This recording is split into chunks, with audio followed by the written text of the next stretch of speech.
हम लोग अपनी क्लास को वहीं से शुरू करेंगे जहां हमने कल यानी पिछली क्लास खत्म की थी। और कल हम लोगों ने चर्चा की थी कि हिंदी साहित्य में दोनों पेपर्स की, पहला पेपर और दूसरा पेपर, दोनों के बारे में बताया था कि पहले में हिंदी भाषा का इतिहास रहता है, दूसरे में हिंदी साहित्य का इतिहास रहता है।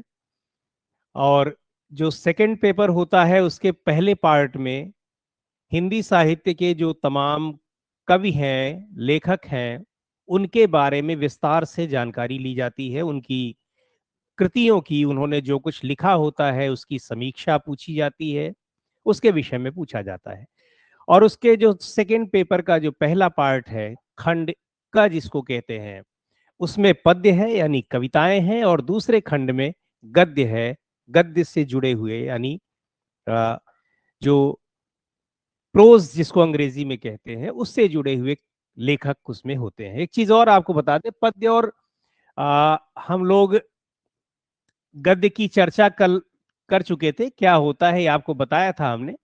पद्य पोएट्री को कहते हैं, कविता को कहते हैं, और इसको जो लिखते हैं बेसिकली इनको रचयिता कहा जाता है। वैसे तो रचनाकार एक कॉमन शब्द है, लेकिन कविता के को लिखने वाले को रचयिता कहते हैं। जब आप लोग संदर्भ और प्रसंग लिखते हैं, जब व्याख्या के खंड में हम लोग, तो वहां पर हम कविता के का जो रचयिता होगा, कवि होगा, उसके लिए हम रचयिता शब्द यूज करेंगे। और गद्य को लिखने वाले को इसको लेखक कहते हैं। कविता के लिए लेखक शब्द का इस्तेमाल नहीं करते हैं, तो इस बात को भी आप ध्यान में रखे रहिएगा, क्योंकि ये छोटी छोटी चीजें होती हैं जो कई बार दिमाग में नहीं आती हैं, या आप नहीं जान रहे होते हैं तो उसको गलत ही कंटिन्यू करते रहते हैं। तो इसलिए मेरा कहने का मतलब है कि इसको आप रचयिता और लेखक में क्या अंतर होता है जान लीजिए। गद्यकारों के लिए, गद्य लिखने वालों के लिए लेखक शब्द का इस्तेमाल किया जाता है, और कविता लिखने वालों के लिए रचयिता शब्द का इस्तेमाल किया जाता है। तो जो पहला हम लोगों का पेपर था,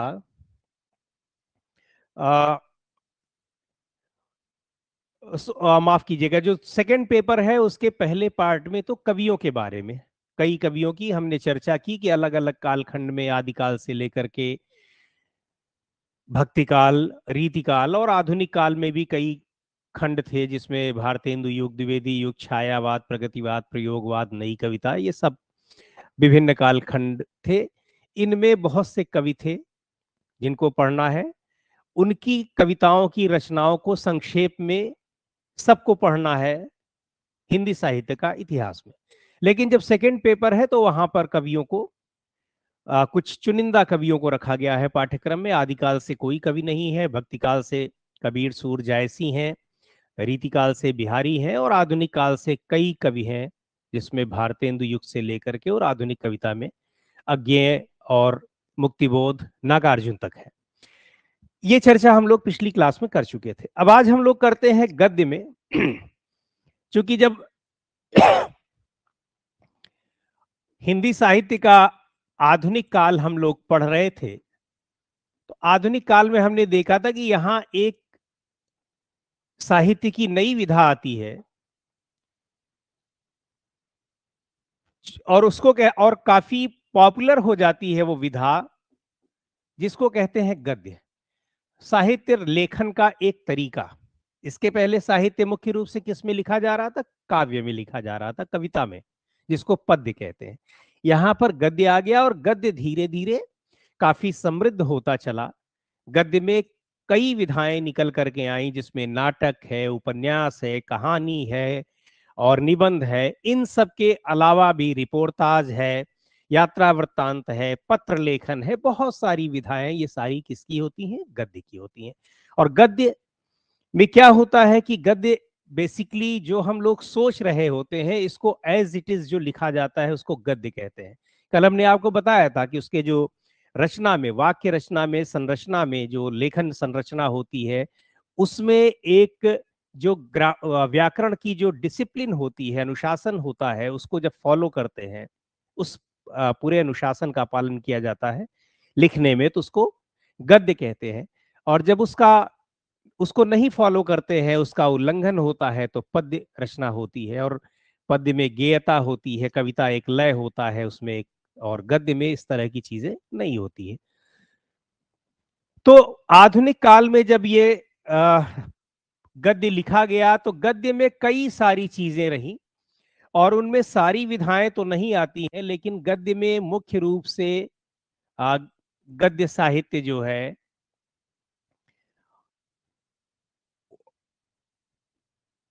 एक तो है उपन्यास, दूसरा है गद्य का स्वरूप, उसमें वो आती है कहानियां आती हैं या कहानी आती है, तीसरा है नाटक, और चौथा है निबंध। पाठ्यक्रम को अगर आप देखें, मुझे उम्मीद है कि आप सारे लोगों ने पाठ्यक्रम को देखा होगा, सिलेबस को देखा होगा। जिन लोगों ने नहीं देखा है, तो इस बात को मैं आपसे कई बार कहता हूं, और जब क्लास में हम लोग आपको आगे भी मैं ये बताता रहूंगा कि आपके पास पाठ्यक्रम जरूर होना चाहिए और पिछले साल के प्रश्न पत्र जरूर होने चाहिए। ये केवल हिंदी साहित्य की ही बात नहीं कर रहा हूं, ये जो भी विषय आप पढ़ रहे हो, आप जनरल स्टडीज पढ़ रहे हो, जनरल स्टडीज का प्रीलिम्स के लिए पढ़ रहे हो तो वो रहना चाहिए। इतिहास जनरल स्टडीज में आप पढ़ रहे हो तो प्री और मेंस दोनों का पेपर आपके सामने रहना चाहिए, और साथ में सिलेबस रहना चाहिए। उससे आपको पता लगता है कि एक तो आप टू द पॉइंट स्टडी करेंगे, और दूसरे ये होगा कि उसमें किस तरीके से सवाल पूछे जाते हैं, क्या पूछा जाता है। आप पेपर सेटिंग का, जो पेपर में प्रश्न पत्र होता है, उसके ट्रेंड का पता लगता है कि कैसे सवाल पूछे जाते हैं, तो आपको उत्तर लिखने में या उत्तर पहचानने में आसानी होती है। और एक बात और कह दूं आपसे, और पहले भी कहा है, कि अगर आपकी कोई जिज्ञासा है, वैसे तो मैं जो मुझको लगता है कि स्टूडेंट को क्या पूछ रहा होगा, उसके अंदर क्या जिज्ञासा होगी, क्या पूछ सकता है, उन चीजों को मैं पहले ही बता दे रहा हूं। लेकिन फिर भी आपके अंदर अगर कोई सवाल है तो आप कमेंट बॉक्स में लिख सकते हैं, वो मेरे सामने है, और उसका जवाब देने की मैं कोशिश करूंगा। तो ये उपन्यास, कहानी, नाटक, निबंध, ये इतनी विधाएं गद्य की आपके पाठ्यक्रम में है। और इनमें कौन कौन से उपन्यास हैं, कौन से नाटक हैं, कौन सी कहानियां हैं, उनका जिक्र मैं आपको कर दे रहा हूं। और उन्हीं में से, ये सेकंड पेपर की हम बात कर रहे हैं, सेकंड पेपर के सेकंड पार्ट की, इनमें से पूछा जाता है, दो चीजें पूछी जाती हैं। एक तो व्याख्या पूछी जाती है। व्याख्या का मतलब होता है कि उस कहानी, कोई कहानी है चाहे कविता है, उसका एक पोर्शन, एक खंड दे दिया, एक पैराग्राफ आपको दे दिया, और उसके बाद उसमें पूछेगा कि इसकी व्याख्या लिखिए। तो व्याख्या लिखने का तरीका हम इस सेशन के बाद आपको लिखने के तरीके ही बताएंगे, उसमें व्याख्या लिखने का तरीका बताएंगे, समीक्षा लिखने का तरीका बताएंगे, और जो भी प्रश्न आते हैं उनकी चर्चा फिर हम लोग करेंगे। करंट से क्वेश्चंस मर्ज करें, मैं समझ नहीं पाया आप क्या कहना चाह रहे हैं। और साहित्य में ऐसा कुछ नहीं होता है कि उसको आप करंट से एफिलिएट करें, जो मैं समझ पा रहा हूं।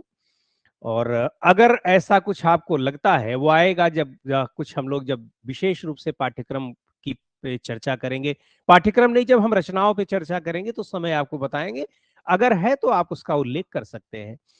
बुक्स सभी पढ़नी है, जी हाँ, बुक्स के बारे में कल बताया था। अभी मैं इसको बताने के बाद आपको एक बार फिर से बताऊंगा कि जो टेक्स्ट बुक्स हैं, यानी जो प्रिस्क्राइब्ड बुक्स हैं यहाँ, जिनकी अभी मैं चर्चा कर रहा हूं, और कल पद्य वाले खंड में, पोएट्री वाले खंड में कर चुका हूं, वो टेक्स्ट बुक्स तो आपको जरूरी है। क्योंकि जब तक आप टेक्स्ट बुक नहीं पढ़ेंगे तो आपको पता कैसे चलेगा कि इसमें लिखा क्या गया है। अब मैं आपको मैला आंचल की बात करूं या महाभोज की बात करूं, महाभोज आपने पढ़ा नहीं है, तो महाभोज से संबंधित कोई किसी गद्यांश की व्याख्या लिखने को आ जाएगी तो आप क्या लिखेंगे। और मान लीजिए कि व्याख्या में आपने थोड़ा बहुत दिमाग लगा करके इधर उधर कुछ लिख भी दिया, जब आपने उसको पढ़ा नहीं है और उस पर कोई समीक्षात्मक सवाल पूछा गया तो आप क्या लिखेंगे। तो टेक्स्ट बुक की स्टडी एक बार तो मस्ट है, बहुत जरूरी है, क्योंकि सवाल ही वहां से बनने हैं। अब ये तो बात वैसी हो गई कि आपने गुप्तकाल नहीं पढ़ा इतिहास में, और गुप्तकाल नहीं पढ़ा या चोल राजवंश नहीं पढ़ा, और वहां से सवाल आ गया कि चोल प्रशासन के बारे में आपको लिखना है, तो आप लिखेंगे क्या जब आपको चोल प्रशासन के बारे में पढ़ा ही नहीं है, आपने चोल राजवंश को ही नहीं पढ़ा है। तो ये टेक्स्ट बुक्स ऐसे ही है, टेक्स्ट बुक पढ़ना मस्ट है, अनिवार्य है, बिना उसके कोई मतलब ही नहीं है फिर पढ़ाई का। करंट से भी क्वेश्चन आते हैं। देखिए, करंट का साहित्य में करंट से कोई मतलब नहीं है, साहित्य में अवार्ड किसको मिला है उससे कोई मतलब नहीं है, इस तरह के प्रश्न नहीं आते हैं। और ये हिंदी साहित्य है, इसमें करंट से बहुत ज्यादा इसका संबंध नहीं रहता है। बुक लिस्ट बता दीजिए प्लीज, बुक लिस्ट की ही चर्चा कर रहे हैं और बाकी उसके बाद भी बुक लिस्ट आपको बताएंगे, ठीक है ना। आपको इकट्ठी मैं लिख दूं एक पूरी सूची बना करके कि ये किताबें आप ले जाइए और ये सारी खरीद लीजिए, उसके बजाय मैं आपको ये बताने की कोशिश कर रहा हूं कि कौन कौन सी टेक्स्ट बुक्स हैं जो अनिवार्य रूप से आपको पढ़नी है, उन टेक्स्ट बुक्स पर आपको किनकी समीक्षात्मक कृतियां हैं, किताबें हैं जिनको पढ़ने से आप उनसे जुड़े हुए सवाल हल कर पाएंगे, आपको फिर वो बताऊंगा। और इसके अलावा जो आपको क्लासरूम में पढ़ाया जाएगा, क्लासरूम में जो आपको नोट्स मिलेंगे वो तो फिर आपके लिए है ही।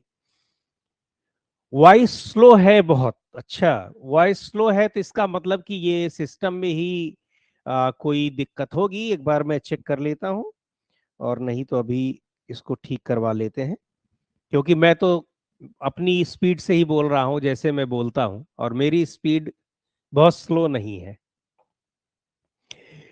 ठीक है। तो ये आपके कुछ क्वेश्चंस थे, और उसके अलावा भी जो लोग पूछना चाहें तो बताएं।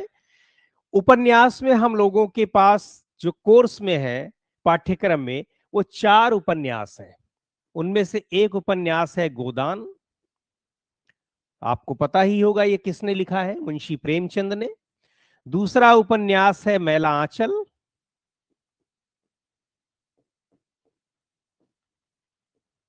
इसको लिखा है फणीश्वर नाथ रेणु ने, नाम लिख दे रहा हूं मैं यहां पर, फणीश्वर नाथ, और रेणु इनका उपनाम था, यानी मुख्य नाम इनका फणीश्वर नाथ था और रेणु ये लिखते थे। गोदान मुंशी प्रेमचंद का है ही है, आपको पता है, प्रेमचंद बहुत मशहूर रचनाकार है, ऐसा शायद ही कोई विद्यार्थी हो जिसने इनकी कोई कहानी या कविता न माफ कीजिएगा, कहानी और उपन्यास न पढ़ा हो। तीसरा जो उपन्यास है वो है महाभोज। महाभोज की लेखिका है मन्नू भंडारी। ये भी बहुत बेहतरीन उपन्यास है, और महाभोज बेसिकली जो उस दौर का 60 और 70 के दशक के जो राजनीतिक परिवेश हुआ करता था उस समय के कथानक पर आधारित है। उस समय की स्थितियों का बहुत ही बेहतरीन इसमें मूल्यांकन किया गया है महाभोज में। बहुत अच्छा उपन्यास, बड़ा रोचक उपन्यास है। और चौथा उपन्यास है मैला आंचल, और इनके बाद दिव्या। दिव्या भी बहुत बढ़िया उपन्यास है, और इसको लिखा है अज्ञे ने। इस दिव्या उपन्यास में बौद्धकालीन परिवेश का वर्णन किया गया है, और काफी अच्छा उपन्यास है। इनको टेक्स्ट, ये किताबें आपके पास अनिवार्य रूप से होनी चाहिए जो मैं यहां पर ये लिख रहा हूं, ठीक है ना। इनको आप फिर से देख लीजिएगा, क्योंकि ये बिना इनको पढ़े आप प्रश्न नहीं हल कर पाएंगे जो आपसे एग्जामिनेशन में पूछा जाएगा। अब मैं एक बार इसको मिटा करके कहानी पर चल रहा हूं, क्योंकि इनके लेखकों को कहानी में आपको 2 किताबें पढ़नी है। एक तो है प्रेमचंद की सर्वश्रेष्ठ कहानियां, उसमें मुंशी प्रेमचंद की ही कुछ कहानियां हैं। प्रेमचंद मंजूषा करके एक संग्रह है, उसमें वो सारी कहानियां आपको मिल जाएंगी जो पाठ्यक्रम में है। और दूसरी है एक दुनिया समानांतर।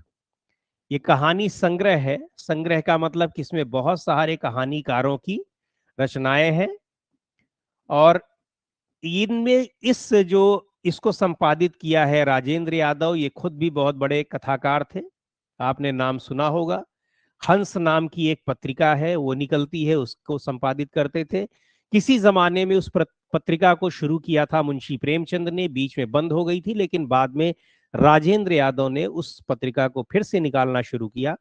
साहित्य की बहुत ही अच्छी, बहुत ही बेहतरीन और प्रतिष्ठित पत्रिका है, और साहित्य अगर आप पढ़ रहे हो तो इस पत्रिका को भी आप कभी कभी लेकर के पढ़ा करिए। बहुत अच्छे इसमें लेख होते हैं, कैसे लिखा जाता है आपको वो अभ्यास हो जाएगा, और बहुत अच्छी कहानियां इसमें छपती रहती हैं, प्रकाशित होती हैं। राजेंद्र यादव अब नहीं रहे, लेकिन ये पुस्तक, ये पत्रिका जो है अभी भी निकल रही है और अच्छी निकल रही है। तो ये दो कहानी संग्रह आपको पढ़ने हैं। इसमें कई सारी कहानियां हैं एक दुनिया समानांतर में, और ये सब कहानियां कोर्स में है। तो पहली बात तो ये कहानी और उपन्यास बहुत ही साहित्य की रोचक विधाएं हैं, पढ़ने में आपको आनंद आता है। उस परिवेश को आप पढ़ते हैं जिस परिवेश में हम रह रहे होते हैं। हालांकि इन्होंने अपने परिवेश की बातें, अपने समय की बातें लिखी हैं, लेकिन आपको ये पता है कि वो किन्हीं न किन्हीं रूप में उसकी प्रासंगिकता उस परिवेश की, समाज की और व्यवस्था की बनी ही रहती है। तो अपने आप में बहुत ही रुचिकर होता है कहानी और उपन्यास को पढ़ना। तो इसको जब आप पढ़ेंगे, इन्हीं में से आपको व्याख्या के लिए प्रश्न पूछे जाएंगे, और जो समीक्षात्मक प्रश्न होते हैं वो पूछे जाएंगे। तीसरा जो ये पार्ट है नाटक का, यानी जो तीसरी विधा गद्य की है वो नाटक है।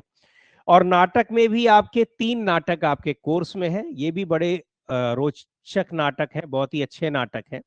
उनमें एक तो है भारत दुर्दशा। भारत दुर्दशा लिखा है भारतेंदु हरिश्चंद्र ने। भारतेंदु हरिश्चंद्र जिस समय थे 20वीं शताब्दी की शुरुआत में, उस दौर का जो एक राजनीतिक परिवेश है, अंग्रेजी शासन की जो स्थापना है, उसको लेकर के आम लोगों के बीच में किस तरह की बातें होती थी, उसका बहुत ही अच्छा वर्णन किया गया है इसमें भारत दुर्दशा में। और ये नाटक आपको पढ़ना है। भारतेंदु हरिश्चंद्र गद्यकार थे, कविता भी लिखते थे, और उन्होंने गद्य की बहुत सारी विधाओं में, लगभग सारी विधाओं में लिखा है।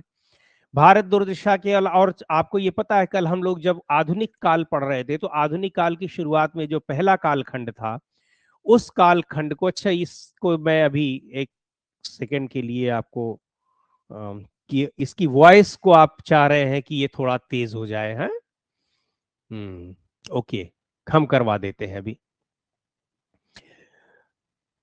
इस भारतेंदु हरिश्चंद्र का ये नाटक है। भारतेंदु हरिश्चंद्र ने और भी कई नाटक लिखे हैं। एक उनका और भी बड़ा मशहूर नाटक है अंधेर नगरी। ये आईएएस के कोर्स में पहले था, 2013 से पहले, 2010 से पहले कोर्स में था। उसके बाद बदल करके भारत दुर्दशा कर दिया गया।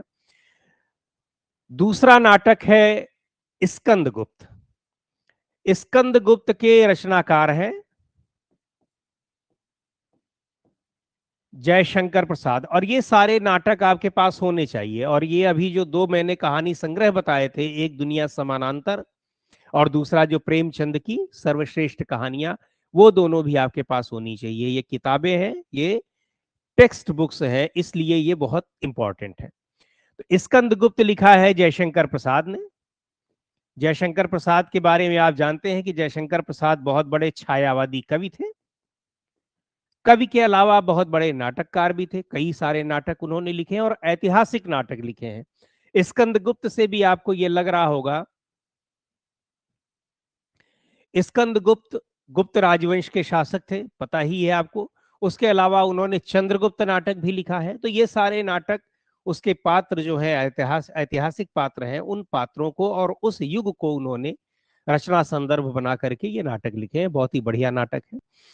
इस पर व्याख्या अक्सर पूछी जाती है और प्रश्न भी पूछे जाते हैं, तो ये नाटक भी आपके पास होना चाहिए। और तीसरा नाटक है आषाढ़ का एक दिन। बहुत ही बेहतरीन नाटक है। मोहन राकेश इसके रचनाकार हैं, इसके लेखक हैं मोहन राकेश। मोहन राकेश का भी नाम आपने सुना होगा। बहुत, उन्होंने कई नाटक लिखे हैं। आषाढ़ का एक दिन, लहरों के राजहंस, ये आपके कोर्स में है। तो ये तीनों नाटक की पुस्तकें आपके पास होनी चाहिए, ये जरूरी है। यहां से सवाल आपसे पूछे जाते हैं।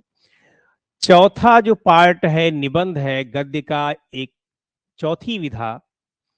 निबंध में भी दो संग्रह है, एक तो आचार्य रामचंद्र शुक्ल का निबंध संग्रह है चिंतामणि, एक ये है, और दूसरा है एक ये आचार्य रामचंद्र शुक्ल।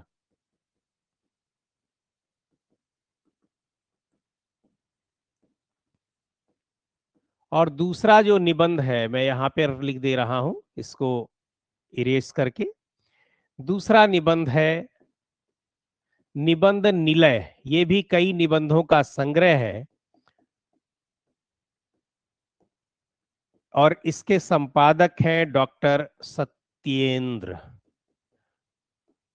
ये कुछ बुक्स आपके पास होनी चाहिए, ये सारी किताबें जो कि ओरिजिनल टेक्स्ट बुक्स हैं। ये टेक्स्ट बुक्स आप पढ़ेंगे और शुरुआत में ही आपको पढ़ना है। दूसरे मैंने आपसे कहा था कि आपको इसको किस क्रम में पढ़ना है, ये जानना भी बड़ा जरूरी है। उपन्यास, कहानी, नाटक एंड निबंध में डिफरेंस बता दीजिए। बिल्कुल बता देते हैं आपको, और मोटा मोटा, और जब इनको पढ़ाएंगे तो सारे डिफरेंस आपको वैसे भी बताएंगे, लेकिन आपने पूछा है तो बता दें। उपन्यास और कहानी एक तरीके से ये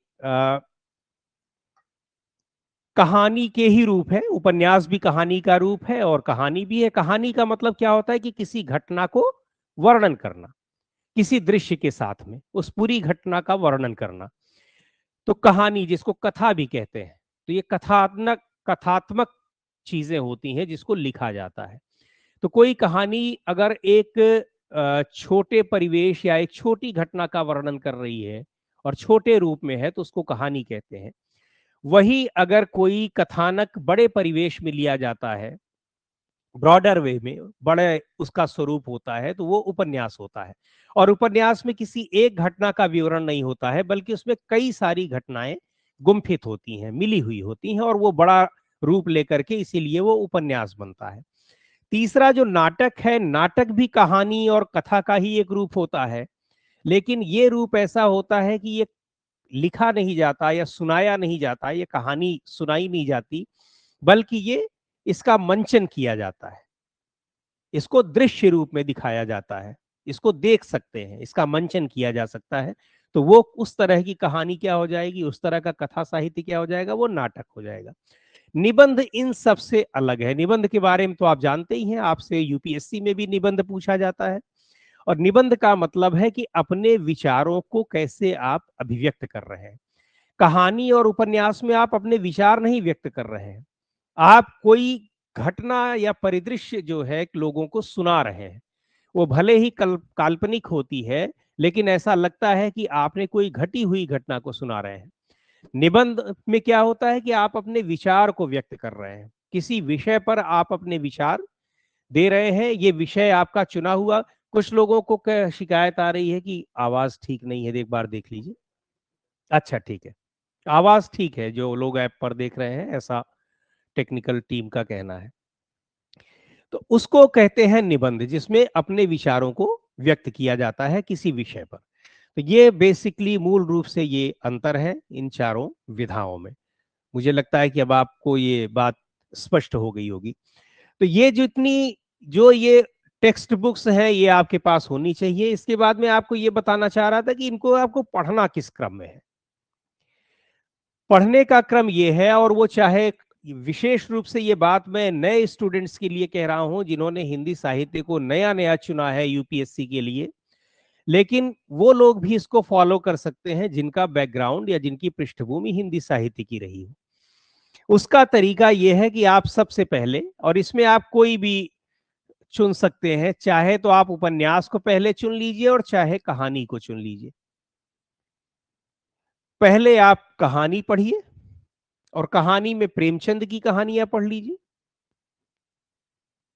और दूसरी कहानी जो एक दुनिया समानांतर की कहानियां हैं उनको पढ़ लीजिए। या क्योंकि कहानियों में क्या होगा कि कहानियां छोटी छोटी होंगी, 3 पेज 4 पेज की कहानियां होंगी, उसको आप एक सिटिंग में 3 4 कहानी 5 कहानी पढ़ ले जाएंगे। या फिर दूसरा तरीका यह है कि उपन्यास आप पढ़िए। उपन्यास में भी आप सबसे पहले गोदान को पढ़ सकते हैं, दूसरे नंबर पर आप महाभोज को पढ़ सकते हैं चूंकि बड़ा रोचक उपन्यास है। तीसरा उपन्यास जो फणीश्वरनाथ रेणुका है, मैला आंचल, आप उसको पढ़ सकते हैं तीसरे नंबर पर।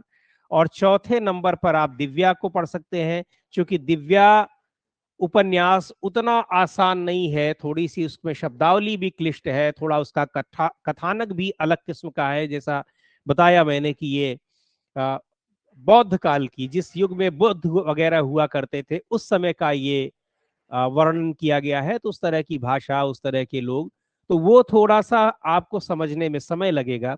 इसलिए जब आप ये 3 उपन्यास पढ़ लेंगे, उसके बाद जब आप दिव्या पढ़ेंगे, तब आपके थोड़ा आसानी से वो समझ में आ जाएगा।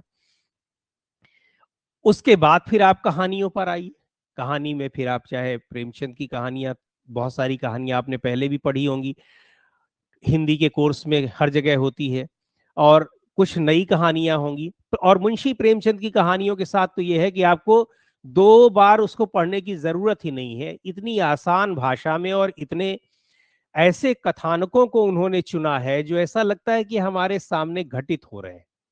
जैसे अगर आपने मुंशी प्रेमचंद की एक कहानी पढ़ी होगी, बड़े भाई साहब, या छोड़ दीजिए आपने ईदगाह जरूर पढ़ी होगी। अब ईदगाह कहानी को पढ़ के लगता है कि हाँ, ये जैसे इस तरह की घटनाएं आपके सामने, आपके परिवेश में, आपके इलाके में, आपके समाज में घटी हुई होंगी, और अक्सर होती भी है। जी हाँ, हामिद उसमें जो केंद्रीय पात्र है वो है। तो बहुत सी ऐसी कहानियां हैं जो आपको लगेगा, और वो आपने पढ़ रखी होगी, नहीं भी पढ़ रखी होगी तो बहुत से लोग तो शौकिया प्रेमचंद की कहानियां पढ़ते हैं। तो उनको जब आप पढ़ेंगे तो एक तो आप एक एक कह लीजिए कि आप रुचि जगेगी, अच्छा लगेगा आपको, और दूसरा ये होगा कि आप अपना कोर्स उसी के माध्यम से पढ़ रहे हैं। ठीक है। तो ये कहानी और उपन्यास, जब इनके टेक्स्ट आप पढ़ लीजिए, उसके बाद फिर आप कविताओं पर भी जा सकते हैं। कविताओं में भी सूर के बहुत सारे पद हैं जो आपने पढ़े होंगे, नहीं पढ़े होंगे तो अब पढ़िए, कुछ आपको पढ़े हुए मिलेंगे भी। सूरदास में आपको केवल वो भ्रमर गीत सार उनका जो है वही पढ़ना है आपको, और उसके कुछ पद हैं जो दिए हुए हैं। उसके बाद आप पढ़िए, या फिर यहाँ अभी दो तीनों नाटक भी पढ़ लीजिए, तब आप कविताओं पर आइए। नाटकों में आपको बता दें, जो पहला नाटक हमने आपको बताया, भारत दुर्दशा, छोटा पतले पतले से नाटक है, बहुत उसमें समय नहीं लगेगा, एक रीडिंग में आप उसको पढ़ सकते हैं। केवल आषाढ़ का एक दिन में थोड़ा समय इसलिए लगेगा कि वो एक ऐतिहासिक, हालांकि वो एक दावा नहीं करते हैं मोहन राकेश की, ऐतिहासिक पात्र ऐतिहासिकता के साथ लिए गए हैं, लेकिन उसमें कालिदास के समय की घटनाओं का जिक्र है, तो वो पढ़ने में थोड़ा आपको समय लग सकता है। लेकिन बाकी जो 2 नाटक है बहुत ही आसान है, एक तो आषाढ़ का एक दिन, और जो दूसरा नाटक है आपका स्कंदगुप्त, ऐतिहासिक वो भी पात्र है, लेकिन बहुत आसानी से आपके समझ में आ जाने वाला है। तो ये तीनों नाटक आप पढ़ लीजिए। नाटक के बाद आप निबंध के लिए थोड़ा चाहे तो गैप दे सकते हैं, क्योंकि निबंध, जैसा कि हमने आपको बताया, और निबंध आप जानते भी हैं कि इन सारी विधाओं की तुलना में, नाटक, उपन्यास, कहानी की तुलना में, और इन इवन कविता की तुलना में थोड़ा नीरस है। निबंध को पढ़ने में आपको ऐसी रुचि नहीं जगेगी, और आपके कोर्स में ना हो तो आप उन निबंधों को हो सकता है कि पढ़े भी ना। लेकिन निबंध को पढ़ने से आपका जो वैचारिक आधार है वो बड़ा मजबूत होता है, आपकी सोचने की क्षमता बढ़ती है। आपको ये लगेगा कि कैसे छोटी बात पर, किसी एक बात पर, जैसे चिंता और श्रद्धा जैसी बात पर क्या क्या चीजें लिखी जा सकती। तो ये आपको कहाँ काम में आएगा, ये आप जब खुद निबंध लिखेंगे, यूपीएससी के मेंस के पेपर में 250 नंबर का जो पेपर होगा, तो आपको पता लगेगा कि कैसे किसी विषय को विस्तार दिया जाता है, उसको कैसे एक्सपेंड किया जाता है, कैसे खोला जाता है। कई बार होता है ना, कुछ ऐसे टॉपिक आ जाते हैं कि इस पे हम क्या लिखें, तो इन निबंधों को पढ़ करके आपको फिर इस चीज का एक जानकारी उसकी मिलती है कि इसको कैसे हम लिख सकते हैं। तो निबंध पढ़ने का एक फायदा ये भी है, और चूंकि कोर्स में है, वहां से व्याख्या भी आनी है और समीक्षात्मक प्रश्न भी आने हैं, तो आपको पढ़ना आपकी मजबूरी है। इसलिए हिंदी ऑप्शनल लिया है। स्टोरी इंटरेस्टिंग, जी हाँ, इसमें इंटरेस्टिंग है ही है, साहित्य अपने आप में रोचक विषय होता है, और उसको अगर आप रुचिकर तरीके से और पढ़ें तो और अच्छा हो जाता है। तो ये आपके पढ़ने का तरीका ये हो जाएगा कि उपन्यास, कहानी और नाटक को आपने इस क्रम से पढ़ा जैसा कि हमने आपको बताया। आप कोई दूसरा क्रम भी चूज कर सकते हैं, लेकिन मैंने इसको इसलिए बताया है कि ये आसान से कठिन होने वाला क्रम है। पहले आपको आसान उपन्यास बताया हमने, हालांकि गोदान मोटा उपन्यास है, पढ़ने में आपको समय लगेगा, लेकिन सबसे ज्यादा आसानी से समझा जाने वाला वो उपन्यास है। महाभोज भी है, और चाहे तो आप पहले नंबर पर महाभोज को भी रख सकते हैं। हो सकता है गोदान बहुत सारे लोगों ने पढ़ा भी हो, और तो इनमें से इस क्रम से आप इनको पढ़ेंगे, कहानी पढ़ेंगे, नाटक, और उसके बाद फिर आप कविता के पोर्शन में चले जाएंगे, काव्य वाले खंड में चले जाएंगे। वहां जब कविता पढ़ेंगे, कविता में सूरदास हैं, तुलसीदास की बहुत सी रचनाएं आपने हो सकता है पढ़ा हो, क्योंकि सुंदरकांड है, रामचरितमानस का सुंदरकांड बहुत सारे लोगों ने पढ़ा होगा। और फिर आपके जायसी हैं, जायसी की पद्मावत भी लगभग वैसी ही है जैसी कि रामचरितमानस जिस भाषा में लिखी गई है, अवधि में है। तो फिर कविताओं की ओर आप जाएंगे। ये आपके टेक्स्ट बुक्स को पढ़ने का तरीका होगा कि आप इसको इस क्रम में पढ़िए। और मुझको लगता है कि आपका 1 महीने से ज्यादा इन सारे टेक्स्ट बुक्स को पढ़ने में समय नहीं लगेगा, उससे कम ही लगेगा। जब आप टेक्स्ट बुक्स पढ़ लेंगे, टेक्स्ट बुक कंप्लीट कर लेंगे, उसके बाद फिर आप पाठ्यक्रम पे अपने फिर पुराने जो पेपर्स होंगे, प्रीवियस ईयर्स पेपर्स, वहां आप ये देखेंगे कि इनमें किस तरीके के प्रश्न आते हैं, व्याख्या किस तरीके से आती है। अच्छा, व्याख्या में क्या होता है, कहीं से भी कोई पोर्शन निकाल करके आपको कह दिया जाएगा इसकी व्याख्या लिखिए। कविता को समझना थोड़ा डिफिकल्ट होता है, थोड़ा डिफिकल्ट होता है, उसके लिए हम हैं। हम आपको कैसे पढ़ाएंगे, आपको ये भी इस जगह पे हम बता दें, हमारा पढ़ाने का भी तरीका होगा। चूंकि मैं पूरे उपन्यास को पढ़ा आपको यहाँ डिक्टेट तो करूंगा नहीं, पर जब मैं उसको पढ़ाऊंगा आपको, तो मैं आपसे पहले ही हम लोग ये बात कर लेंगे कि हम अगर पढ़ाने आ रहे हैं, तो अगर मैं महाभोज पढ़ा रहा हूं, तो ये उम्मीद कर लूंगा कि महाभोज का टेक्स्ट यानी महाभोज उपन्यास को सबने पढ़ा है। और जब सबने पढ़ा होगा, तो फिर उसके विभिन्न पहलुओं पर जब मैं चर्चा करूंगा, तो आप लोग उसको आसानी से समझ जाएंगे। और फिर हम कुछ जो प्रश्न पूछे गए होंगे, उन प्रश्नों का उत्तर हमें कैसे लिखना है, क्या लिखना है उसमें, इसको जब बताएंगे तो आपको समझने में बिल्कुल दिक्कत नहीं होगी, और उसके बाद आप खुद भी उस तरह के आंसर्स लिख लेंगे। यही अपना पढ़ाने का तरीका होगा। पोएम्स स्टडी का सोर्स, पोएम स्टडी का सोर्स वो सारे आपको मिलते हैं बाजार में जब आप जाएंगे। तो ये भ्रमर गीत सार भी मिलेगा। इनके लिए आपको हम कुछ कवियों का नाम बता देंगे, लेखकों का, जिन्होंने की समीक्षा भी उसकी लिख रखी है। और ये जैसे भ्रमर गीत सार में किशोरी लाल की एक किताब आती है, तो उसमें भ्रमर गीत सार में जो सूर के पद हैं, उनकी व्याख्या भी उसमें की गई है। और वो सारे पद यानी उनका अर्थ और उनकी व्याख्या दोनों चीजें आती हैं। ये किशोरी लाल की पुस्तक है, इसको आप ले सकते हैं। तो यहां आपको ओरिजिनल टेक्स्ट भी मिल जाएगा कविता का, और उसकी व्याख्या भी मिल जाएगी। ठीक है, उसी तरीके से सुंदरकांड पर भी टेक्स्ट आपको मिलता है। और ये टेक्स्ट आपको सारे बाजार में उपलब्ध हैं, आप कहीं से भी उसको ले सकते हैं। बिहारी के जो सतसई है उसका भी टेक्स्ट आपको मिलता है। दूसरे जो कवि है आधुनिक काल में जब हम देखते हैं, जायसी का भी मिलता है। आधुनिक काल में जो कवि हैं, यानी जिसमें मैथिली शरण गुप्त की भारत भारती, आप जब बुक सेलर के पास जाएंगे मांगेंगे तो आपको भारत भारती वो दे देगा। उसी तरीके से जो अज्ञेय की कविता है, तो अज्ञेय की कविता एक ही कविता है, असाध्य वीणा। तो असाध्य वीणा नाम से भी, कविता नाम से भी पतली सी आती है, और नहीं तो उनका कोई संग्रह आपको होगा जो वो दे देगा जिसमें असाध्य वीणा कविता होगी।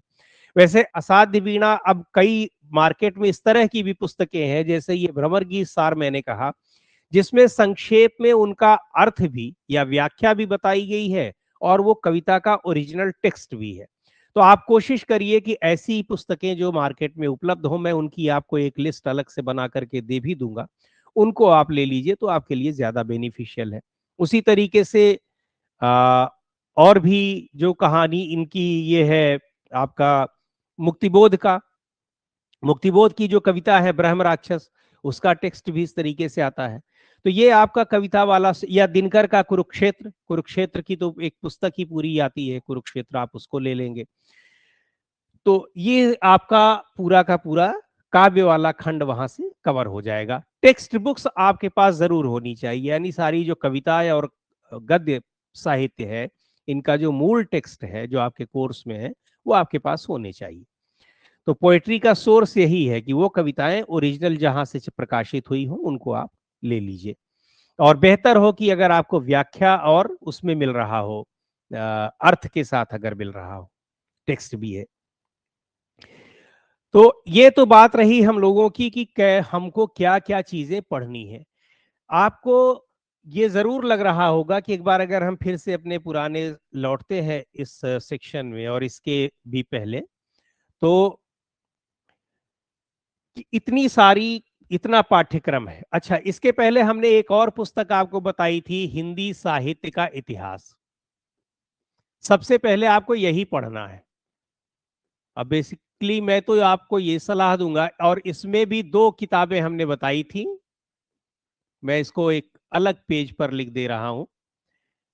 हिंदी साहित्य के इतिहास में एक तो 12th क्लास की जो एनसीईआरटी की पुस्तक है, उसको आप पढ़ लीजिए। सबसे पहले आप उसको पढ़ लीजिए। इससे आपको ये पता लग जाएगा कि हिंदी साहित्य का किस तरीके से विकास हो रहा है, आदिकाल से लेकर के आधुनिक काल तक, जिसकी चर्चा हम लोगों ने अपनी पिछली क्लास में की थी। उसके बाद फिर आप इस पर आ जाइए कि आपको उपन्यास, कहानी और कविताएं पढ़नी। उपन्यास, ये सारे ओरिजिनल जो टेक्स्ट हैं ये आपको पढ़ने हैं। हिंदी साहित्य के इतिहास 12th की एनसीईआरटी बुक के बाद यहां पर आप आ गए। उसके बाद आप फिर इस किताब को लीजिए। जब आप सारा टेक्स्ट पढ़ लीजिए, तब आप हिंदी साहित्य का इतिहास, जो डॉक्टर नगेंद्र की संपादित पुस्तक है, जिसकी चर्चा कल कर चुका हूं मैं, उसके बाद आप इस किताब को ले लीजिए। ये सारी पुस्तकों की सूची आप लिख लीजिए जो मैं आपको बताए दे रहा हूं। टेक्स्ट बुक्स, पहले आप 12th की एनसीईआरटी, और इन टेक्स्ट बुक्स को पढ़ने के बाद कहां आ जाएंगे, फिर आप हिंदी साहित्य का इतिहास डॉक्टर नगेंद्र का आप पढ़ेंगे। इतनी चीजें पढ़ने के बाद हिंदी साहित्य के बारे में आपको बहुत सारी बातें स्पष्ट हो जाएंगी। और इस दौरान जो क्लास में जो चर्चाएं होती रहेंगी, उसमें आपको जो चीजें पढ़ करके आनी होंगी, आप उसको स्टडी करते रहेंगे। ठीक है। अंत में हम लोग आएंगे हिंदी भाषा का इतिहास पर, जिसको मैंने पहले भी कहा था कि सबसे बाद में, वो पाठ्यक्रम में भले सबसे पहले दिया है कि हिंदी भाषा का इतिहास, लेकिन हम लोग अपने पढ़ाई जिस स्ट्रेटजी के साथ पढ़ाई करेंगे, उसमें सबसे बाद में हम लोग हिंदी भाषा का इतिहास पढ़ेंगे। और उसमें फिर अपभ्रंश, औहट, पुरानी हिंदी, और फिर हिंदी और मानकीकरण, जो भी पाठ्यक्रम में जितनी सारी चीजें हैं, फिर हम लोग उसको स्टडी करेंगे। और ऐसे ही इसी क्रम में आप भी इसको स्टडी करिए। ये तो बात हम लोगों के पाठ्यक्रम की हो गई। अब अगली जो बात है, अगली चर्चा हम लोग इस पर करेंगे कि जब कोई, इतनी सारी किताबें हमने बताई आपको कि गोदान है, मैलांचल है, महाभोज है उपन्यासों में, और नाटक है अंधेर ये भारत दुर्दशा या आषाढ़ का एक दिन, इन पर किस तरीके से प्रश्न आते हैं और हमको कैसे उसको लिखा जाता है, या हम प्रश्न के हिसाब से, जब आपने टेक्स्ट बुक पढ़ ली, हिंदी साहित्य का इतिहास पढ़ लिया, तो अब आप अपने को उससे जुड़े हुए जो प्रश्न पूछे जाएंगे उनके उत्तर लिखने के लिए अपने आप को कैसे तैयार करें, वो हम कैसे करेंगे, यानी जिसको हम सीधे तौर पर कह देते हैं कि उत्तर लेखन कैसे करेंगे। अब एक शॉर्ट में हम लोग उसकी भी चर्चा कर रहे हैं। तो डेली क्लासेस कब से चलेंगी, ये शेड्यूल आपको बहुत जल्दी बता दिया जाएगा, और कि कब से चलनी है। आप यहाँ पे इस पे वेबसाइट पर और ऐप पर नजर रखे रहिए। क्लास की जो सूचनाएं होती हैं वो यहां से आपको मिल जाएंगी। ठीक है, तो किसी भी रचनाकार के बारे में जब हम लोग बात करते हैं, एक सामान्य तरीके से किसी भी रचना की समीक्षा करनी है, भाई कोई चीज पूछी जाती है या कोई भी पुस्तक है, तो एक तो उसमें दो बातें होती हैं। पहली चीज होती है व्याख्या, जो आपसे पूछी जाती है। और जब हम लोग व्याख्या लिखते हैं तो व्याख्या में व्याख्या तो आप जानते ही हैं, आपने पिछली कक्षाओं में, छोटी कक्षाओं में, 10th में, 12th में आपने लिखा होगा कि उसमें किसी टेक्स्ट बुक का कुछ हिस्सा दे दिया जाएगा और पूछा जाएगा कि इसकी आप व्याख्या करिए। और इस तरह की व्याख्या के प्रश्न आपके सेकेंड पेपर में पद्य वाले खंड में भी आते हैं और गद्य वाले खंड में भी आते हैं। तो व्याख्या में हम लोगों को एक तो ये बताना होता है कि संदर्भ और प्रसंग उसका क्या है। मान लीजिए कि व्याख्या में राम की शक्ति पूजा का कोई अंश पूछ लिया गया। राम की शक्ति पूजा अगर कविता आपने पढ़ी होगी, सूर्यकांत त्रिपाठी निराला की कविता है, बहुत ही बड़े कवि थे और बहुत ही मशहूर कविता है राम की शक्ति पूजा। अब टेक्स्ट में आपके कोर्स में है ही है, आपको पढ़नी ही है, पढ़िएगा उसको। और लंबी कविता है काफी, थोड़ी सी कठिन कविता भी है, बहुत से उसमें ऐसे शब्द हैं जो इनके अर्थ इतनी आसानी से समझ में नहीं आते हैं। लेकिन उस कविता से और व्याख्या भी बहुत पूछी जाती है और उससे जुड़े हुए बहुत सारे प्रश्न भी पूछे जाते हैं। तो पहले हम लोग व्याख्या की, किसी की भी अगर व्याख्या करनी है तो वहां से एक लाइन दे दी जाती है। तो संदर्भ उसमें ये बताना होता है कि ये कहां से ली गई है। उसमें हम आपको ये बता देते हैं कि ये निराला की राम की शक्ति पूजा कविता से ली गई है और ये आ, ऐसे ऐसे है। उसके बाद उसका प्रसंग बताना होता है। तो प्रसंग का मतलब होता है कि एग्जैक्टली उस खंड को, उस पार्ट को, हिस्से को उठाया कहां से गया है। तो कई सारे, जब राम की शक्ति पूजा आप पढ़ेंगे तो राम की शक्ति पूजा में एक तो शाम का दृश्य दिखाते हैं कि राम अपने जो सैनिक है और उनके जो सलाहकार लोग हैं उन लोगों के साथ बैठ करके बहुत ही निराश मन से वो देख रहे हैं कि हम तो युद्ध में हमारी पराजय हो रही है। उसके बाद उसमें कई ऐसे दृश्य आते हैं, फिर उसमें उनको जामोन सलाह देते हैं और लोग सलाह देते हैं, फिर हनुमान जी उड़ करके वहां से चले जाते हैं। ऐसे ढेरों प्रसंग आते हैं। राम कभी सीता को याद करते हैं, कभी वो जनक वाटिका को याद करते हैं। तो एग्जैक्टली जो लाइन पूछी गई होगी उसका प्रसंग क्या है वो आपको वहां पर लिखना है। और तीसरे बात आती है, फिर आप व्याख्या में उसका एक व्यापक बड़ा अर्थ लिख दीजिए। केवल अर्थ नहीं लिखा जाता है बल्कि उसका एक समीक्षात्मक अर्थ लिखा जाता है। चौथा एक विशेष खंड होता है, या उसको आप समीक्षात्मक टिप्पणी भी कर सकते हैं, उसके लिए लिख सकते हैं और हेडिंग डाल करके लिख सकते हैं या विशेष करके लिख सकते हैं कि उसमें जिन खास बातों का उल्लेख हुआ रहता है, कैसी भाषा का इस्तेमाल किया है, किस तरह के अलंकार का इस्तेमाल किया है, किस तरह से इसमें किसी दूसरे भाषा की कविता का इस्तेमाल है, तो वो विशेष टिप्पणी 2-3 पॉइंट्स की यहां पर दी जाती है, जिससे आप पता चलता है कि आपकी समझ कितनी व्यापक है। ये व्याख्या का तरीका होता है। तो एक चीज तो पूछी जाती है व्याख्या और दूसरी चीज पूछी जाती है समीक्षा। समीक्षा में यही होता है कि उससे जुड़े हुए तमाम प्रश्न आते हैं। अब प्रश्न जैसे मान लीजिए कि निराला की कविता है, या मान लीजिए हम उदाहरण ले लेते हैं गद्य काल खंड में एक सबसे आसान जो और सबसे ज्यादा लोगों ने पढ़ी हुई होगी, पढ़ा हुआ होगा उपन्यास गोदान मुंशी प्रेमचंद का। उस उपन्यास के बारे में वहां उससे समीक्षा भी आती है, वो व्याख्या भी आती है। लेकिन अगर हम उसकी एक समीक्षा के लिए कोई प्रश्न लें तो उसका उत्तर कैसे लिखना होगा। तो समीक्षा के प्रश्न के लिए एक उदाहरण के तौर पर हम ले लेते हैं, और ये प्रश्न कभी पूछा भी गया है आईएएस या पीसीएस में, कि गोदान के पात्र व्यक्ति परक न होकर वर्ग के प्रतिनिधि के रूप में आते हैं। विश्लेषण कीजिए। गोदान के पात्र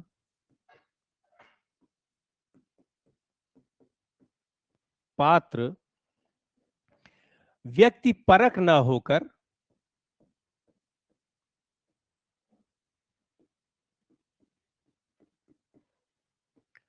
होकर वर्ग के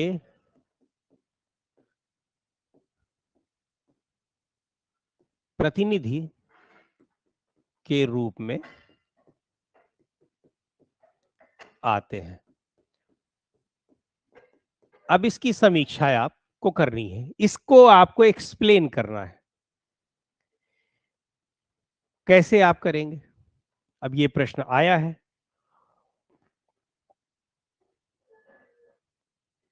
या इस तरह के जो प्रश्न आएंगे, अब ये उदाहरण के तौर पर है, इसको हमको लिखना है। हम इसको कैसे लिखेंगे? पहली बात तो ये कि इसमें पूछ किसको रहा है? गोदान के पात्र। तो गोदान के पात्र के बारे में जानने के लिए सबसे जो प्राइमरी एलिजिबिलिटी है, रिक्वायरमेंट है, वो क्या है कि हमने गोदान को पढ़ा। गोदान को पढ़ा होगा तभी हमें पता लगेगा कि इसमें कौन कौन से पात्र हैं, है कि नहीं। और आपने निश्चित रूप से, जब हम लोग उसकी चर्चा करेंगे तो आप गोदान पढ़ करके आएंगे। तो गोदान के पात्रों में अगर हम देखें तो मालूम नहीं कितने लोगों ने पढ़ा है, लेकिन अगर हम बात करें गोदान की, तो गोदान का मुख्य पात्र कौन है? मुझको लगता है कि जिसने भी गोदान को पढ़ा होगा या गोदान के बारे में जानता होगा, वो जरूर बता देगा कि उसका मुख्य पात्र कौन सा है। अब इसमें ये कह रहा है कि और गोदान उपन्यास क्या है। पहले तो हम एक संक्षिप्त चर्चा आपसे ये कर लें कि गोदान है क्या। गोदान में मुंशी प्रेमचंद ने एक ग्रामीण जीवन की एक कथा बताई है, एक किसान के बारे में। किसान को मुख्य पात्र बना करके उन्होंने पूरी एक ग्रामीण पृष्ठभूमि की चर्चा की है, और उस ग्रामीण किसान का नाम होता है होरी। पढ़ा होगा आप लोगों ने। ये होरी अपना पूरा जीवन, होरी का जो जीवन है दिखता है, वो कई सारे संकटों का, एक तरीके से लगता है कि जैसे दुनिया भर के सारे संकट होरी के ऊपर ही आ गए। लेकिन उन संकटों से वो जूझता जाता है और ये मान करके चलता है कि ये तो उसकी नियति है। बड़े लोग जो होते हैं वो बड़े होते हैं, हमको भगवान ने ऐसे ही बनाया है, हमको इन्हीं परिस्थितियों में अपना जीवन खपा देना है, ये हमारी नियति है। वो ये मान करके चलता है, जिस तरीके से बहुत सारे ग्रामीण पृष्ठभूमि में उस समय के दौर में, यहां तक कि आज भी लोग मान करके चलते हैं। और ये बात केवल प्रेमचंद घोरी के बारे में नहीं कर रहे हैं, ये उस दौर की 1936 में ये लिखा गया, 1936 में। और इस दौर के इतिहास को अगर आप याद करें तो ये कौन सा दौर है? उस दौर में एक कृषक जीवन की वास्तव में यही कहानी होती थी। वो होरी हो या कोई दूसरा किसान हो। गोदान की कहानी लखनऊ के आसपास अवध के क्षेत्र के एक गांव की है, लेकिन ये कहानी लगभग पूरे उत्तर भारत के गांवों के किसानों की थी, जिस तरह से होरी जी रहा है। और इसी के समानांतर गोदान में एक शहरी जीवन की कहानी भी चलती है। तो जब हम लोग गोदान के पात्रों की बात कर रहे हैं, गोदान के ये पात्र पूछ रहे हैं, तो इन पात्रों में जो ग्रामीण जीवन के पात्र हैं, जो महत्वपूर्ण पात्र हैं, वैसे तो बहुत सारे पात्र हैं लेकिन कुछ महत्वपूर्ण पात्र, जैसे केंद्रीय पात्र तो यही होरी ही हो गया। और होरी के बाद और ग्रामीण जीवन के पात्र हैं, और उसी तरीके से शहरी जीवन के कुछ पात्र हैं। तो वो लोग अपने वर्ग को किस तरीके से उसको रिप्रेजेंट कर रहे हैं, उसका प्रतिनिधित्व कर रहे हैं। तो जो कथानक इसका है वो ये है कि एक तो ग्रामीण जीवन, होरी के माध्यम से वो ग्रामीण जीवन का जो संकट है, जो परिस्थितियां हैं, वो दिखा रहे हैं। दूसरे, उस ग्रामीण जीवन के बारे में होरी के माध्यम से वो दिखा रहे हैं कि किस तरीके से गांव का एक किसान, चूंकि ग्रामीण अर्थव्यवस्था वो मुख्य रूप से ग्रामीण समाज जो होता है कृषक समाज ही होता है, और वहां की अर्थव्यवस्था भी कृषक या एग्रीकल्चर बेस्ड अर्थव्यवस्था होती है, उसी के माध्यम से सारा कुछ वहां पर चलता है। उस किसान की एकमात्र ख्वाहिश ये है, चूंकि आपको पता है कि ये 1936 का ये दौर था, इसमें कई सारी राजनीतिक स्थितियां, राष्ट्र जो स्वाधीनता संग्राम था, गांधी युग अपने चरम पर था, कम्युनिज्म का संचार पूरी दुनिया में हो चुका था, भारत में भी आ चुका था, साम्यवाद, समाजवाद, इस तरह की बहुत सारी विचारधाराएं आ गई थी। और 1935 का जो गवर्नमेंट ऑफ इंडिया एक्ट है वो भी बन चुका था। यानी भारत में जो ब्रिटिश शासन है वो स्थापित होने के बाद अब धीरे धीरे पावर में भारतीय लोगों को भी अब शामिल किया जा रहा था। तो इस तरह की सारी स्थितियों के बीच में उस दौर में वहां का किसान और वहां का जो शहरी समाज था वो कैसे जी रहा है और दोनों के बीच में क्या इंटर रिलेशन है, इस चीज को दिखाने की कोशिश मुंशी प्रेमचंद ने गोदान में की है और बड़ी सफलता के साथ दिखाया है। तो जब हम ग्रामीण जीवन को देखते हैं, ग्रामीण जीवन में सबसे महत्वपूर्ण कौन है? किसान। इस होरी की एकमात्र ख्वाहिश ये है कि उसके पास एक गाय आ जाए।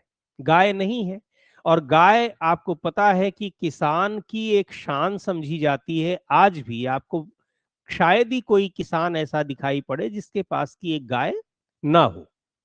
तो गाय बड़ा अनिवार्य अंग है और गाय की बड़ी उपयोगिता भी है, आज भी उपयोगिता है, लेकिन 1936 के समय का जो दौर था उस समय तो और भी रही होगी। तो उसके पास एक गाय नहीं होती है, उसका एक दोस्त होता है, उसको गाय दे देता है जिसका नाम भोला है। लेकिन उस गाय के बदले भोला की शादी नहीं हुई हो, उसकी वाइफ मर गई होती है, तो कहता है कि तुम मेरी शादी कराओगे। तो होरी उसको ये वचन देता है कि हाँ, मैं तुम्हारी शादी कराऊंगा। बाद में भोला की जो उसकी बेटी होती है उसके साथ होरी के बेटे का प्रेम हो गया होता है। ये कहानी इस तरफ इस तरीके से बढ़ रही है, लेकिन भोला उसको देता भी है गाय, तो गाय को वो पालता है, लेकिन जब उसकी शादी वो नहीं करा पाता है तो कहता है मेरी गाय वापस कर दो। और इस बीच में उसके भाइयों के साथ उसका कुछ विवाद हो जाता है, तो कोई गाय को जहर दे देता है, गाय मर भी जाती है। ये इस तरीके की जो ग्रामीण परिवेश में दुरभिसंधियां होती हैं, षड्यंत्र होता है, वो भी चीज यहाँ पर दिखाई पड़ रही है। यानी विभिन्न स्तरों पर ये उपन्यास खुलता जाता है, जिसमें बहुत सारे सामाजिक समीकरण दिखते हैं, आर्थिक समीकरण दिखते हैं, राजनीतिक समीकरण दिखते हैं, वो सब आपको यहाँ दिखाई पड़ता है। ऐसा लगता है कि ये जैसे हर गांव की कहानी, किसी आपके गांव की कहानी आपके सामने एक तरीके से वो रील की तरह से, फिल्म की तरह से चल रही हो। तो होरी को जब होरी के जीवन संघर्ष को दिखाया गया है कि किस तरीके से ग्रामीण किसानों का शोषण हो रहा है, पहली बात तो ये दिखाया है। संकट से वो गुजर रहा है और उसका शोषण भी हो रहा है। शोषण कितने स्तरों पर हो रहा है, मुंशी प्रेमचंद ने ये दिखाने की कोशिश की है। तो सबसे पहले तो उसका शोषण जो है कौन करते हैं? क्योंकि वो दौर था जब जमींदारी प्रथा भी थी, जमींदारी प्रथा अंग्रेजों ने शुरू की थी, जमींदार का शोषण था। और जमींदार में जमींदार खुद शोषण कर रहे थे, और जमींदार के जो कार्य, जो उनके एम्प्लॉय थे या नौकर थे, वो लोग शोषण कर रहे थे। उसके बाद जो सरकार के लोग थे, वो लोग भी डायरेक्ट भी इनका शोषण करते थे, और कुछ इन जमींदार के माध्यम से भी शोषण किया करते थे। और सरकारी जो नौकर होते थे वो जमींदारों का भी शोषण करते थे। यानी जमींदार शोषण कर रहा है किसानों का, और जमींदार खुद भी शोषण का शिकार हो रहा है किसका? ब्रिटिश गवर्नमेंट के जो एम्प्लॉइज हैं उनका। तो अभी हम बात कर रहे हैं इसका होरी के जीवन का, यानी किसान जीवन का, वो किस तरीके से उसका शोषण हो रहा है। दूसरी बात, दूसरा जो शोषण का एक स्रोत है वो क्या है? इसके अलावा इसके अपने गांव के भी लोग शोषण कर रहे हैं। एक तो ये हो गए, दूसरे साहूकार, सहुआइन है एक, यानी गांव में जो बैंकर्स उस जमाने के होते थे, सेठ होते थे, साहूकार होते थे, वो लोग भी शोषण करते थे। ब्याज दे देते थे, पैसा दे दिए उधार, और उसका ब्याज उन्होंने, ब्याज पे ब्याज बढ़ता चला जाता था। गांव का किसान केवल हर साल ब्याज ही देता रहता था, वो भी पूरा नहीं होता था, और ब्याज पे चक्रवृद्धि ब्याज लगते लगते वो इतना ज्यादा कर्ज में डूब जाता था कि आखिरकार वो अपनी पूरी संपत्ति जो है वो उसी महाजन को दे देता था। ये चलता रहता था, ये शोषण का चक्र आज भी चल रहा है। बहुत सारे ग्रामीण पृष्ठभूमि के जो छात्र होंगे उनको ये पता है कि ये सिस्टम आज भी एग्जिस्ट कर रहा है। और आप देखते हैं कि कर्ज के बोझ तले दब करके कई बार किसान आत्महत्या कर लेते हैं, मौत हो जाती है, या जबरन उनका हड़प लिया जाता है, जो सेठ जो उनको कर्ज दिए रहते हैं। ये चीजें आज भी हो रही है।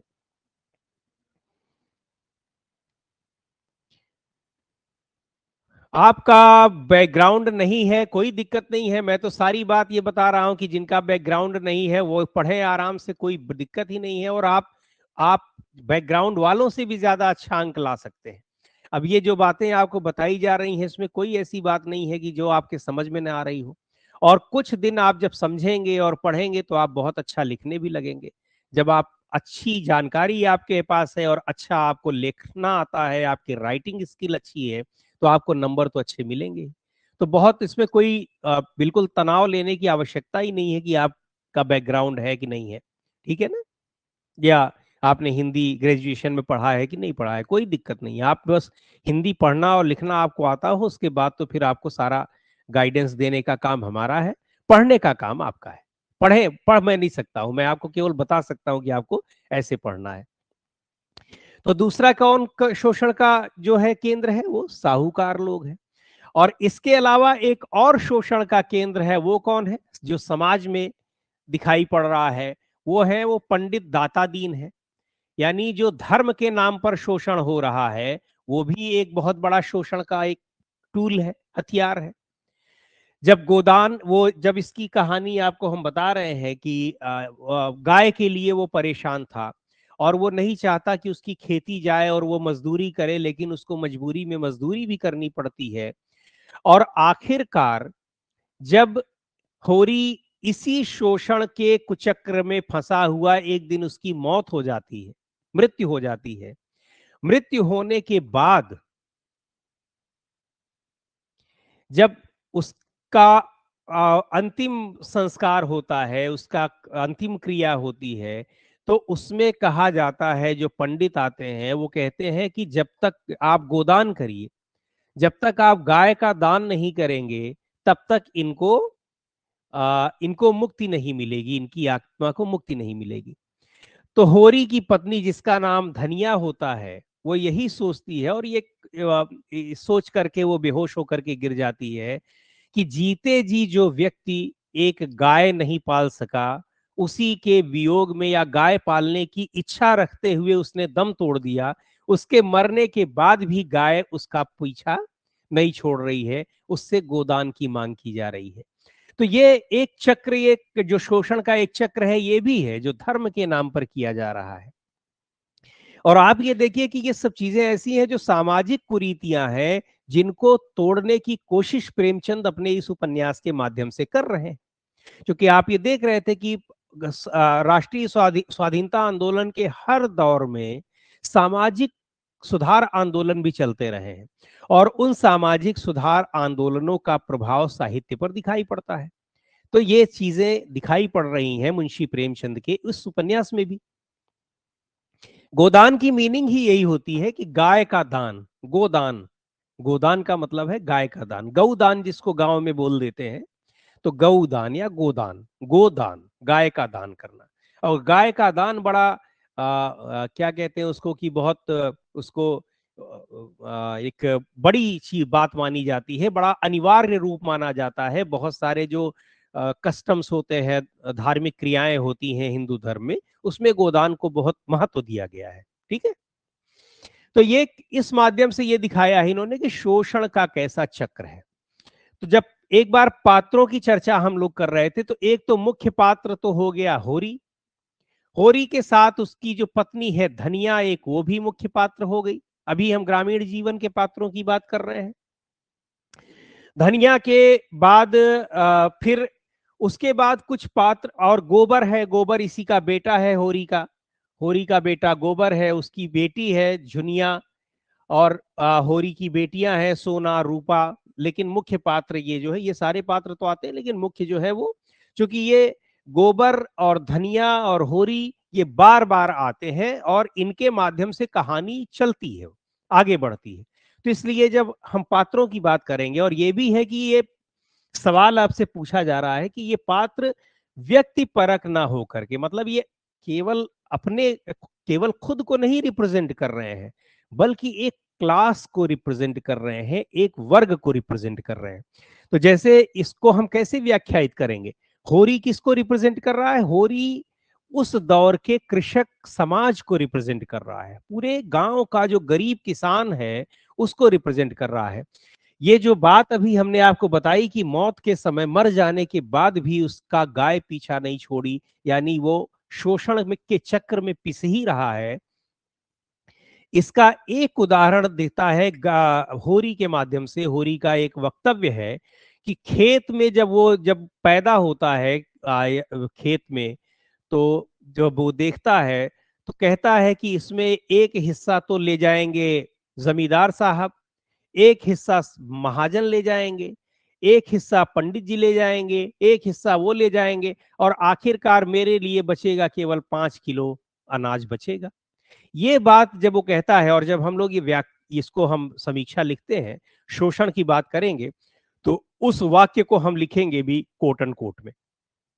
इसका मतलब वो कि अपने लिए जैसे कुछ कर ही नहीं रहा है, सबके ब्याज में ही उसकी पूरी कमाई चली जा रही है, और उसके बाद भी लोगों का कर्ज उसके ऊपर लदा ही रहेगा।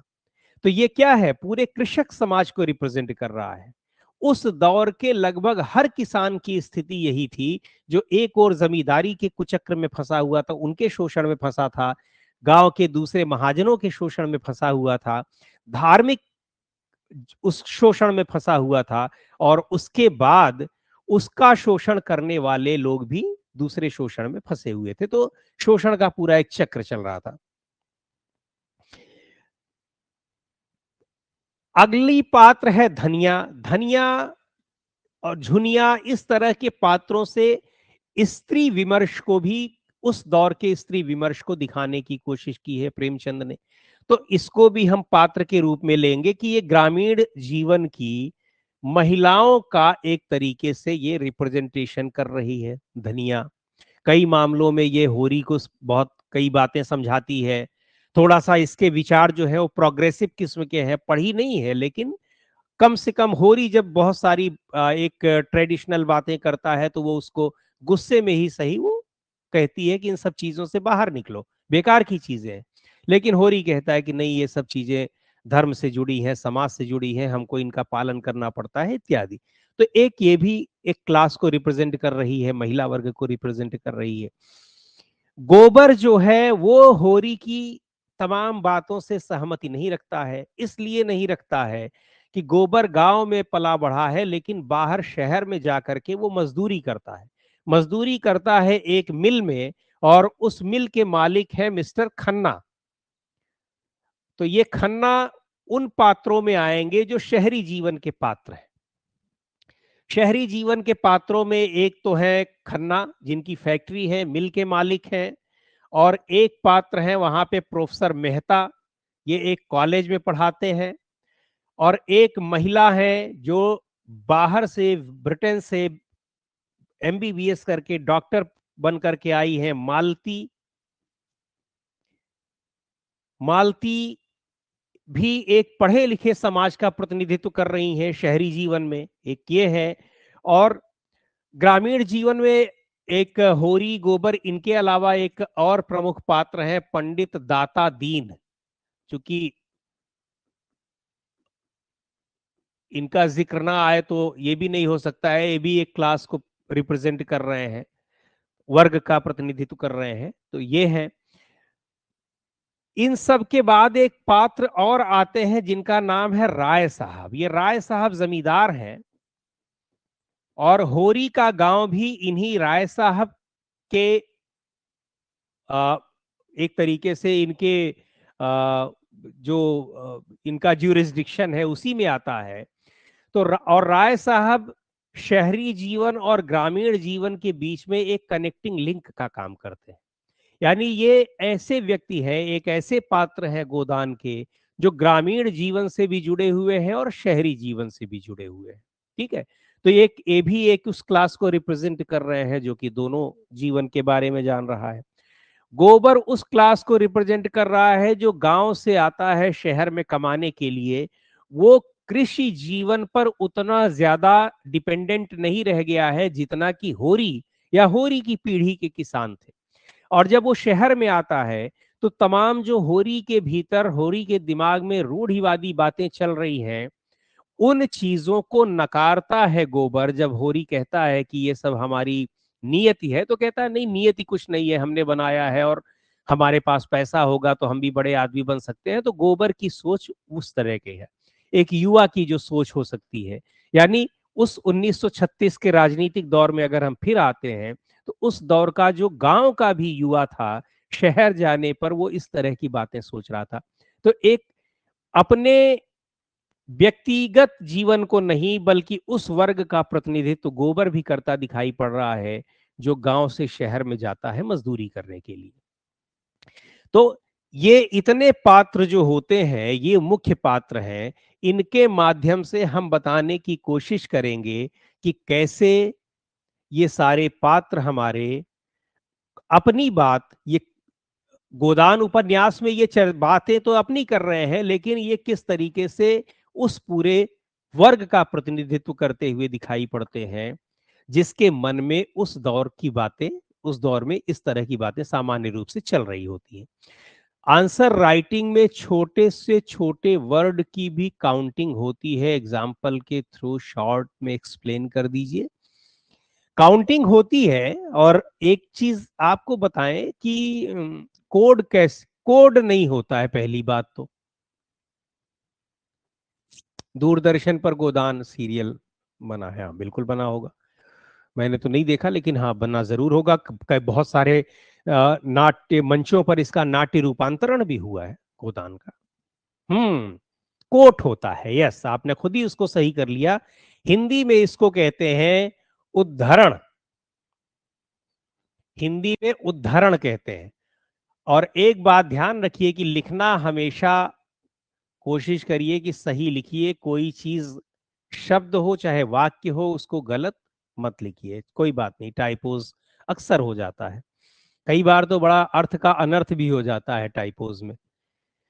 बहरहाल, आंस शाप ने कहा कि काउंटिंग कैसे होती है। तो काउंटिंग में देखिए, गिने तो सारे शब्द जाते हैं निश्चित रूप से, लेकिन ऐसा अपने दिमाग में कभी मत रखिएगा कि अगर आपको 250 वर्ड में कोई आंसर लिखना है और 252 वर्ड या 51 वर्ड हो गया तो आपका नंबर कट जाएगा। ऐसा नहीं होता है।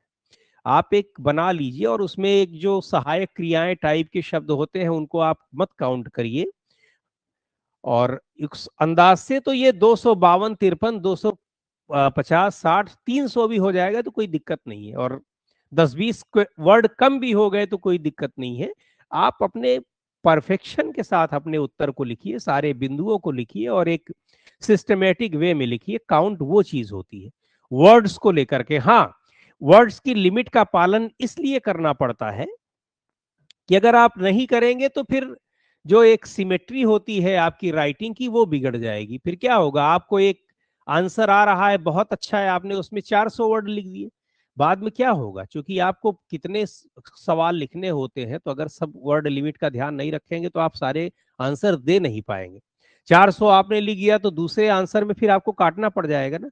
तो 400 वाले में 400 वर्ड का आपने लिख दिया, 250 लिखना था या 200 लिखना, जो भी लिखना हो, तो आपको ज्यादा नंबर तो यहां मिलेगा नहीं। लेकिन आपने दूसरे आंसर को जो 250 में और लिखना था उसको आपने 100 में समेट दिया, तो वहां कट आपके जरूर जाएंगे। तो ये सिमेट्री आपको इसलिए बनानी पड़ती है, इसको अपने अभ्यास में इसलिए डालना पड़ता है ताकि आप सारे सवालों के जवाब शब्द सीमा के भीतर अच्छे तरीके से दे सके। ठीक है ना। तो ये है, इस तरीके से इनके आंसर लिखे जाते हैं और ऐसे ही आपको आगे जो सवाल है लिखने हैं उनको करना है कि पहले उसकी आप एक फ्रेमिंग कर लीजिए। जैसे मुख्य पात्रों की जब आपको बात आई तो पात्रों में 50 पात्र हैं। और जब आपने गोदान पढ़ा होगा या पढ़ेंगे तो आप देखेंगे ही कि बहुत से पात्र हैं। तो बहुत से पात्रों में क्या होता है कि कुछ एक तो हो गया, एक दो केंद्रीय पात्र हो गए, जैसे गोबर और धनिया को हम मान लेते हैं कि ये केंद्रीय पात्र हो गए। केंद्रीय पात्र इन द सेंस कि ये हर समय आ रहे हैं, हर समय ये केंद्र में है वहां उपन्यास के पूरे।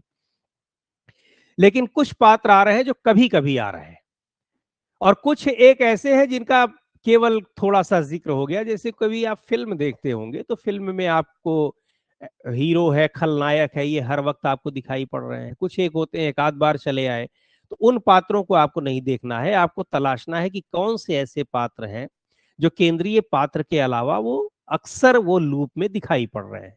तो उन पात्रों की जब हम चर्चा करेंगे तो फिर उसमें आपको ग्रामीण व्यवस्था में, ग्रामीण जीवन में आपको होरी दिखेगा, धनिया दिखेगी, उसका बेटा गोबर दिखेगा, पंडित दाता दीन दिखेंगे, सहुआइन एक है वो दिखेंगे। ये सारे 3 4 5 पात्र जो है वो मुख्य हो गए। उसी तरीके से शहरी जीवन में आपको मेहता है, मालती है, खन्ना है और खन्ना की पत्नी है, राय साहब है, ये आपको पात्र। तो ऐसे 5 6 पात्रों को आप चुन लीजिए कि इनके जरिए, और उन्हीं में आपको बताना है कि ये अपने वर्ग का प्रतिनिधित्व कर रहे हैं, और ये सारे वर्ग का प्रतिनिधित्व कर भी रहे हैं। राय साहब जमींदार वर्ग का कर रहे हैं, खन्ना कौन है, उद्योगपति वर्ग का कर रहे हैं, जो अमीर वर्ग है उसका प्रतिनिधित्व कर रहे हैं। वो एक फैक्ट्री चलाते हैं, वहां हड़ताल होती है, हड़ताल में फिर फैक्ट्री बंद करनी पड़ती है, मजदूर बेरोजगार हो जाते हैं और अंत में फैक्ट्री को भी ताला लगाना पड़ता है। तो ये इस तरीके से जो औद्योगिकरण हो रहा था देश में, और उस औद्योगिकरण में जिस तरीके से ट्रेड मूवमेंट घुस रहा था और ट्रेड मूवमेंट का एक बोलबाला हुआ करता था, उसको भी दिखाने की कोशिश की गई है। तो एक वर्ग हो गया। मेहता जो है वो पढ़े लिखे वर्ग का प्रतिनिधित्व कर रहे हैं, एक प्रोफेसर है, उनकी थिंकिंग है। मालती के साथ उनका प्रेम प्रसंग भी चल रहा होता है, एक शहरी जीवन का एक बहुत ही अभिन्न अंग है, उसका भी जिक्र किया गया है। मालती जो है वो आधुनिक ख्यालों की महिला है, उसका किस तरीके से वर्णन प्रेमचंद ने किया है, वो एक उस वर्ग का प्रतिनिधित्व कर रही है। शहरी जीवन में जो पढ़ लिख करके और महिलाएं जा रही हैं, उनकी सोच किस तरह से है समाज के बारे में, महिला के बारे में, खुद के बारे में और दूसरी चीजों के बारे में वो क्या सोचती हैं। तो ये सब अपने क्लास को रिप्रेजेंट कर रही हैं। इनके जरिए आप ये सारी बातें वहां पर रखेंगे। इसमें होता क्या है कि ये सब बातें बताएंगे और साथ में बीच में इन लोगों के एकाध कोटेशन, जो अभी आपने कहा कि छोटे उद्धरण, उनको लिखा जाएगा, उनको भी लिखा जाता है कि जब हम मालती के बारे में बात करेंगे कि वो किस तरह से है, ख्याल उसके क्या है, तो वो जो कुछ बातें बोल रही है बीच बीच में, एक आध दो कोटेशंस आपको याद रखने होंगे।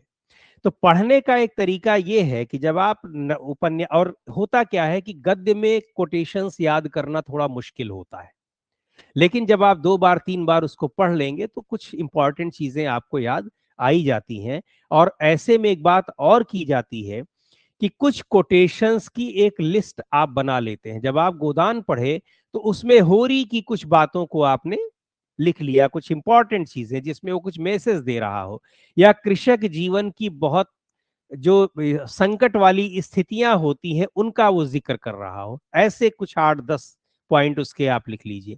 उसके अलावा हर पात्र के बारे में इसी तरीके से लिख लीजिए।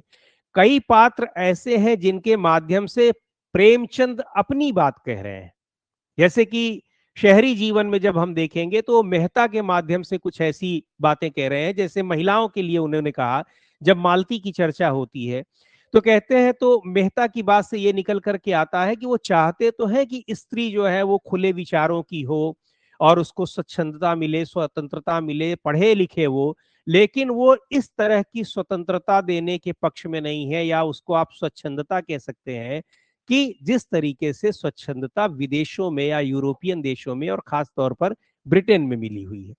तो एक आप उनकी प्रेमचंद की सीमा भी आप दिखा सकते हैं कि अभी भी प्रेमचंद जैसा लेखक उस स्तर पर स्त्री स्वातंत्र की ओर नहीं बढ़ पाया है जिस स्तर पर स्त्री अपनी स्वतंत्रता की बात कर रही है मालती के माध्यम से। तो ये लिखने का तरीका ये होता है। इस तरीके से बाद में फिर हम लोग जब उसका विस्तार में इनकी जब चर्चा करेंगे, ये तो मैंने आपको एक उदाहरण दिया, तब हम आपको ये बताएंगे कि इनको कैसे लिखा जाता है। हिंदी साहित्य में हिंदी ग्रामर भी स्टडी करना है, नहीं ग्रामर स्टडी नहीं करना है, केवल हिंदी भाषा का इतिहास पढ़ना है, उसमें कुछ थोड़ा बहुत जो व्याकरण का पोर्शन है वही उतना है, बाकी व्याकरण का पोर्शन इसमें नहीं है। ऑप्शनल में पोस्ट ग्रेजुएशन लेवल का क्वेश्चंस आता है क्या? जी हाँ, ये जितने भी ऑप्शनल होते हैं उनमें सब में ये अपेक्षा की जाती है आपके उत्तर लेखन की कि आपके पोस्ट ग्रेजुएशन लेवल की का ही आप उत्तर लिखेंगे। लेकिन उससे आपको घबराने की जरूरत नहीं कि आपने पोस्ट ग्रेजुएशन नहीं किया है तो आप कैसे लिख सकते हैं। जरूरी नहीं है कि केवल पोस्ट ग्रेजुएशन किया हुआ स्टूडेंट ही पोस्ट ग्रेजुएशन स्तर का लेखन कर सके। पढ़ करके आप भी बेहतर तरीके से उससे भी ज्यादा अच्छा लिख सकते हैं। कोई दिक्कत नहीं है, पीजी आपने इकोनॉमिक्स से किया है, लेकिन अगर आपकी हिंदी साहित्य में रुचि है तो आप बेहिचक हिंदी साहित्य को अपना ऑप्शनल बनाइए। ऑप्शनल में आपको अच्छे नंबर मिलेंगे, ये मैं आपसे बार बार कह रहा हूं। बस ये है कि आपकी दिलचस्पी होनी चाहिए पढ़ने में और आपको अच्छा लिखना आता हो। ठीक है, तो थैंक यू फ्रेंड्स, फिर हम लोग मिलेंगे अगली क्लास में और बहुत जल्दी ही रेगुलर क्लासेस शुरू होने वाली हैं जिसका नोटिफिकेशन, जिसकी जानकारी आपको मिल जाएगी। तो आज की क्लास को हम लोग फिर यहीं खत्म करते हैं। बहुत बहुत धन्यवाद आप सभी लोगों का।